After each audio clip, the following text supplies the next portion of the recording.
Yɛfrɛ me OPD OPBD Adom TV so enie enche ene de dwumadie kese e de abrɛ Ghana fo a yato din sɛ ɛyɛ hwan asɛdeɛ ɛwɔ ma Ghana mu wo hwɛ baabi a megyina yi a maba bepie mu ɛwɔ bubuahye article a dodo na bɛka sɛ bubie electoral area ɛha ɛna maba bepie resident a ɛwɔ area ha nyamenem nukure ni ɔmo brɛ papaapa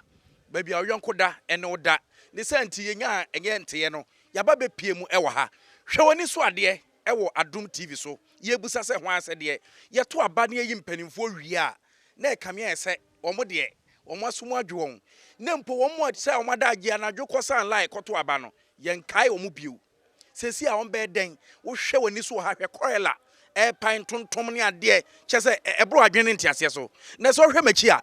hwɛ dan a esi machi a esi suswan ekwan kyɛ sɛ gata esi kwan ɛma nsuo tɔ a nsuo ntimi mɛsene entwam ɛna akɔ enti obi ntimi fa ne sɛ nsi ne bo sɛ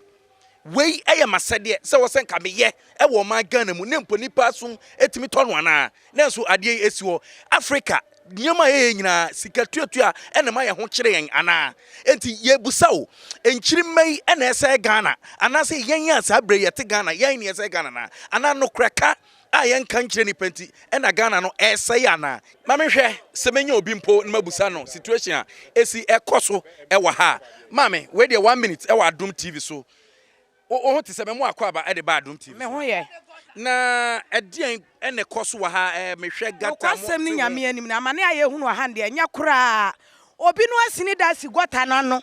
ensuo to atim bɛfa yɛ nneɛma nyinaa na de kɔ edu abato so a etimi kɔ salai yɛda hɔ amade akye yɛto aba no wie a ɔmo mfi yɛ biam ti afi wɔ de yɛsra mampani ne mpanifo sɛ ɔmɛboa yɛ pa wɔate kwa ne yɛbrɛ nyame ani no kora nim wo bɛhwɛ baabi a yɛda enya kora yɛso yɛka aman no ho bi nti momo ayɛ yɛda mo ase sɛ pani bi ayɛ na dwene sɛ ɔbɛba na waba bɛdi dwuma yi no wabɛyɛ aman ne aboa to yɛ mu a sɛ wo ma direction a sɛ na obesi ama direction ɛwɔ ha sɛ pani bi behu sɛ odu article station onka sɛ ɔhwɛ global church ana Christian worship center akwala akora ɔde ne bɛba pepacho what na area ha for how long pacho matna ha che na gota yi eye gota kesiye ache pa na emu bie kesiye nti obi aba osi obeye obi aba na evoto mu si obeye nti sese anote no na aka si mu sa ma gota na yekitwa nso no to efrie chichiri dakuma inside sa na nam sa na afa gota no sa na afa echi dan we echi na be si nti nso no to nso to kesiye yiri pa ma ha nyina eye ma na etutu form enu na etutu enim ho nyina no nti no edu enim ho nso a entumi nkɔ na no te na si gota no nti na eninam street no so sa na efa amanfo ba edikɔ ma me musa wo wogiri sɛ wei no ɛyɛ mo a mote ha na sɛdeɛ anase ɛyɛ hwan asɛdeɛ sɛ sɛ no ɛyɛ assembly man no any MP no mo wa ha no eyo mo asede because so ye ya ade ye bi because so no to na bola ne begu ha ye yi ebi na ye yi egu ho no na ye hye ebi wo ho na asesa ma bola na ya atu aka nso no mo ba mo si ye beye owe de esmo ye beye nso no mo nye na aka ye so nti afi de ya adwin say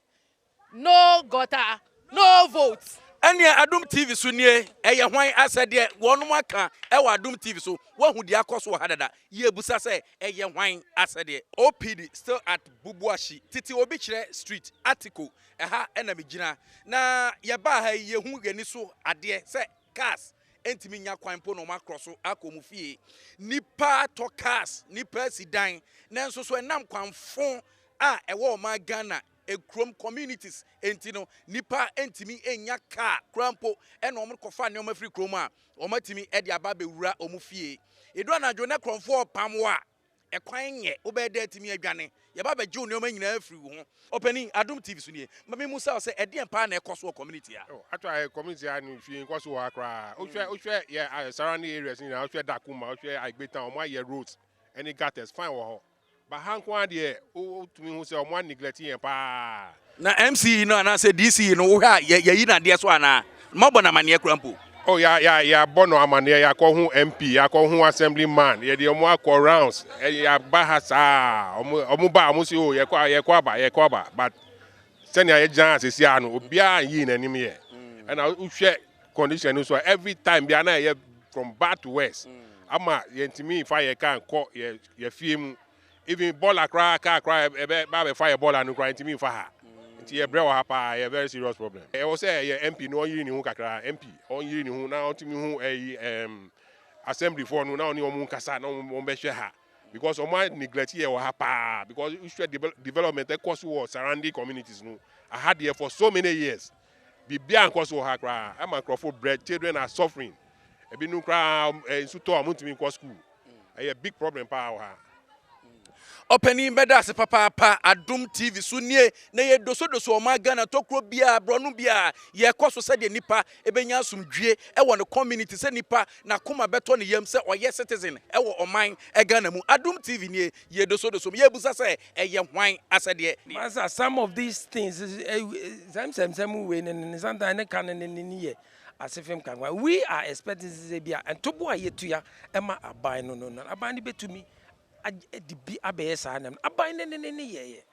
As an American, when I was coming here and when we were moving to this very about 12-13 years ago, oh, now I can't did them.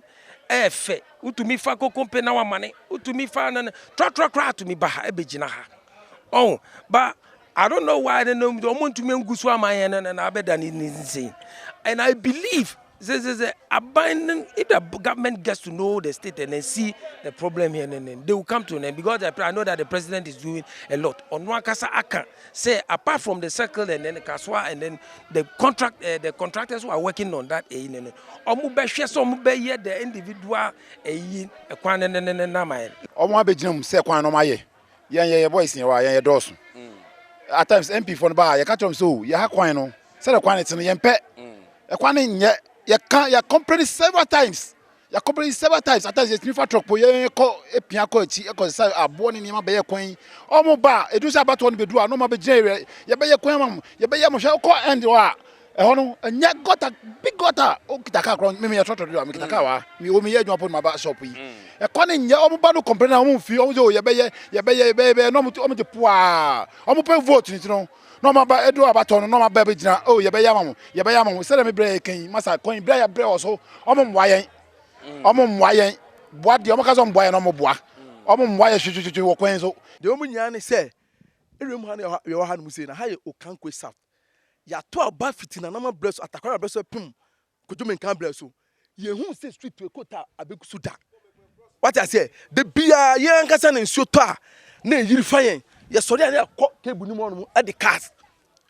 yetimi efa pick up ekọ cable ni mu ekọ se bonnet e be fili ha no mu say including even a street light we ya na to ade de she so I say ye hu say hwe nkoso ha no mu say nti ye srem say ye kan yasem che mo fa ye petition nko kire aban ni ye sre no o ma me hwe no onyema ye because de ekoso ha de enye kra me hu ni say ye MP no e na ye say odi say no ni aban no what I say and the boom no mu ye adwuma ni assembly no asema no nso esu etimi e ne ho ehyem ni umtimi ye kwan ne man no wabo aban ana MP kroyi ana MC fo bi amane so me kwan oh yeah MP ni de yakọ no ya twina ba ha wa mli bi ba ye ni ye meeting em ye be nante anu mu say ye hu hwi bi up to now I friend Mr. Ahmed Atta oni personal oni me ye kọ no ho ana even assembly no so ni me abalu even ye dum like time to be friend no so that say nyame oduma ye ya de werem ye boy ho kakra ba mo moayen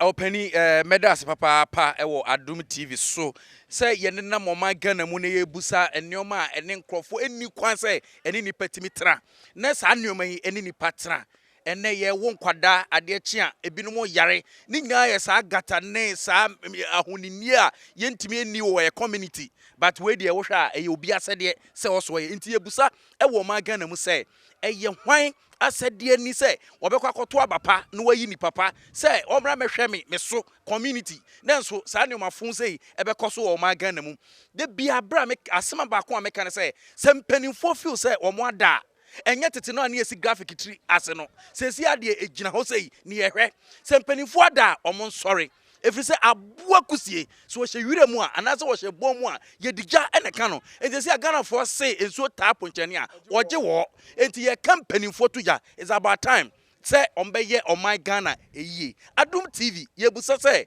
eye hwan asede OPD makramo